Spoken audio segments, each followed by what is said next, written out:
Now, one of the things that I've also seen that's very important regarding inspections is number one. Hey, ladies and gentlemen, Jerry McManus from Keller Williams here again. We're getting ready to delve into number 3 in our series of parts of your agreement of sale that are things that you want to be able to keep in mind. This one's going to center around home inspections. I know in a previous video we talked about how important home inspections were, and believe me, they are. As a matter of fact, the numbers of things that you can inspect in your home are quite lengthy. Some of the ones that are more common, and we talked about it, a home inspection per se earlier on, shows you latent defects. It could also show you from a home maintenance issue when you can schedule things to be replaced. Then there are some other things that you may want to be inspecting for. One is lead-based paint. I've seen some folks who do foster care. It's very important that that's clear.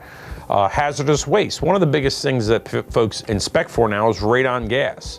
It's just one of many hazardous materials, but the radon gas is a radioactive gas. It occurs naturally, and that's going to be something that when you have, like say, a basement or some other enclosed area that you're going to be spending time, you do not want that to be there, and you want that to be remediated ahead of time. And then there's my favorite one, is the wood destroying insect report, or commonly referred to as your termite inspection. Now, one of the things that I've also seen that's very important regarding inspections is, number one, is the person that's doing the inspection qualified?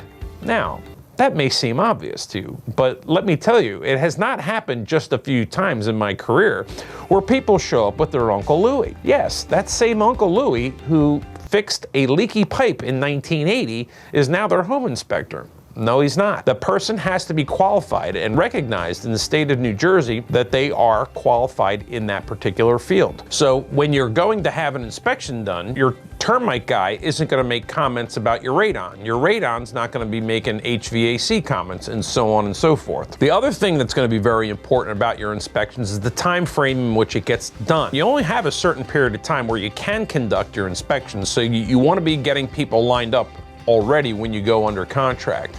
And then if you're trying to close quickly, this is a good one. People wait till the last minute until they put in their repair requests. And then they have 5 days until settlement. Well, why are you waiting so long? Go ahead and get the inspection done and get the repair request in so that whoever the seller is will have the time that's sufficient to be able to get the house fixed in those repairs that you've both agreed to. That's what I wanted to cover today, because those are the things that I tell you a lot of folks miss.